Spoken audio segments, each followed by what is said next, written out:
بسم اللہ الرحمن الرحیم۔ آپ حضرات کے علم کے اندر ہوگا کہ چند روز پہلے ایک نام نہاد مذہبی سکالر کہلوانے والے شخص نے قرآن و حدیث کے منافی یہ مسئلہ بیان کیا ہے کہ بھتیجی کی اولاد اور بھانجی کی اولاد سے نکاح کرنا جائز ہے۔ اللہ تعالیٰ نے فرمایا کہ تمہاری مائیں تمہارے لیے حرام ہیں، تمہاری بیٹیاں، تمہاری بہنیں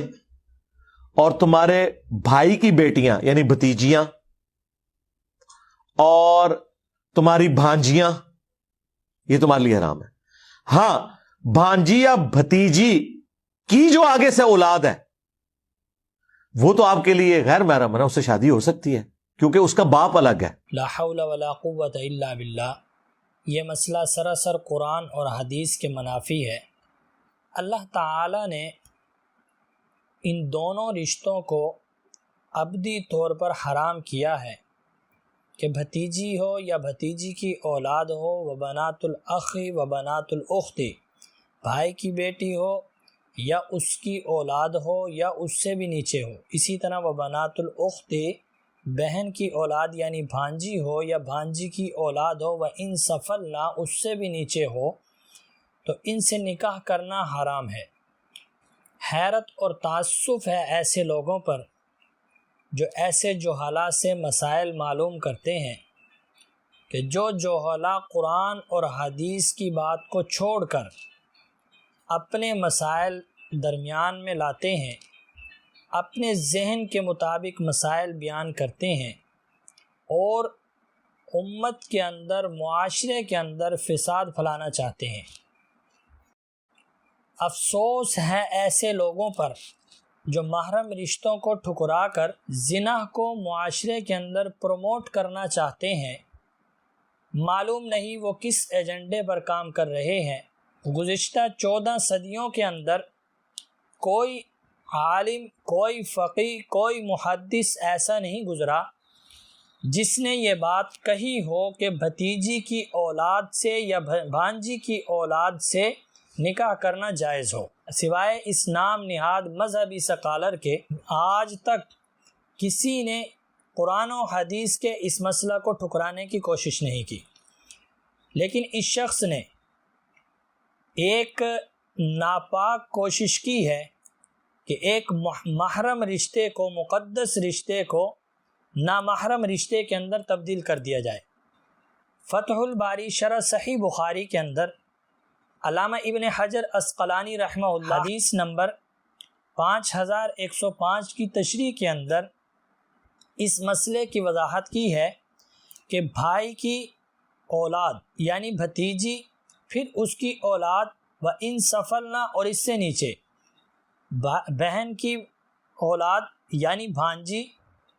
پھر اس کی اولاد وَإِن سَفَلْنَا، اور اس سے نیچے، یہ تمام کے تمام رشتے محرم ہیں اور ان کے ساتھ نکاح کرنا جائز نہیں ہے۔ تفسیر بغوی کے اندر بھی یہ بات موجود ہے۔ سورۃ النساء کی اس آیت کی تحت، اس آیت تفسیر کے اندر حضرت فرماتے ہیں وَيَدْخُلُ فِيهِنَّ بَنَاتَ أَوْلَادِ الْأَخِ وَالْأُخْتِ وَإِن سَفَلْنَا، کہ اس کے اندر بھائی کی اولاد اور بہن کی اولاد اگرچہ اس سے نیچے ہو، یعنی بھتیجی کی اولاد ہو، پھر اس کی اولاد ہو، بھانجی کی اولاد ہو، پھر اس کی اولاد ہو، وَإِن سَفَلْنَا، یہ تمام کے تمام اس کے اندر رشتے داخل ہیں، یہ تمام کے تمام بھتیجی اور بھانجی کے حکم کے اندر ہوں گے اور ان کے ساتھ ابدی طور پر جیسے قرآن پاک کے اندر موجود ہے نکاح کرنا حرام ہے۔ اسی طرح علامہ سیوطی رحمہ اللہ نے تفسیر جلالین کے اندر اس آیت کے تحت یہ بات لکھی ہے وَبَنَاتُ الْأَخِ وَبَنَاتُ الْأُخْتِ وَيَدْخُلُ فِيهِنَّ أَوْلَادِهِمْ، یعنی بھتیجی اور بھانجی کے ساتھ نکاح اللہ نے حرام قرار دیا۔ پھر علامہ سیوطی رحمہ اللہ نے اس کی تفسیر فرمائی ہے وَيَدْخُلُ فِيهِنَّ أَوْلَادِهِمْ، کہ اس کے اندر ان کی اولاد بھی داخل ہے۔ تفسیر بیضاوی کے اندر بھی اس کی تشریح موجود ہے، تفسیر بغوی کے اندر بھی موجود ہے، تفسیر جلالین کے اندر بھی اس کی تشریح موجود ہے کہ بھتیجی کی اولاد، بھانجی کی اولاد، پھر ان کی اولادیں، یہ سب کے سب محرم رشتوں کے اندر سے ہیں، غیر محرم رشتے نہیں ہیں۔ بدائع الصنائع کے اندر بھی یہ مسئلہ موجود ہے وَبَنَاتُ الْأَخِ وَبَنَاتُ الْأُخْتِ وَإِن سَفَلْنَ بِالْإِجْمَاعِ، کہ بھتیجی کی اولاد بھتیجی اور بھانجی کے ساتھ وَإِن سَفَلْنَا پھر ان کی اولاد کے ساتھ نکاح کرنا درست نہیں ہے، وَإِن سَفَلْنَا اگرچہ اس سے نیچے بالإجماع، امت کا اس بات کے اوپر اجماع ہے کہ بھتیجی کی اولاد بھانجی کی اولاد یہ محرم رشتوں کے اندر سے ہے، غیر محرم رشتوں کے اندر سے نہیں ہے۔ اس نام نہاد سکالر سے میں ایک بات پوچھنا چاہتا ہوں کہ 14 صدیوں کے اندر سے اس ایک شخص کے علاوہ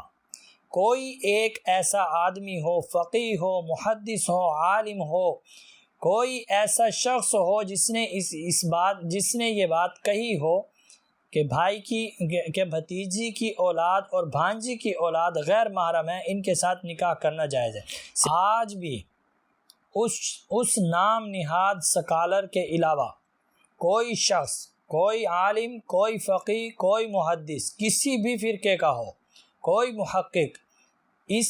مقدس رشتے کو، اس محرم رشتے کو جو اللہ اور اس کے رسول صلی اللہ علیہ وسلم نے جسے محرم بنایا ہے،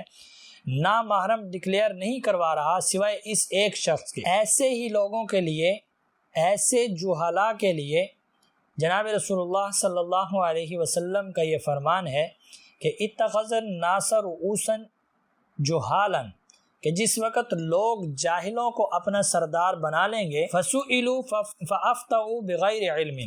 پھر جب ان سے سوال کیا جائے گا، ظاہر بات ہے جاہل لوگ ہوں گے، علم نہیں ہوگا، پھر وہ بغیر علم کے فتویٰ دیں گے۔ جناب رسول اللہ صلی اللہ علیہ وسلم کا فرمان ہے کہ فضلوا واضلوا،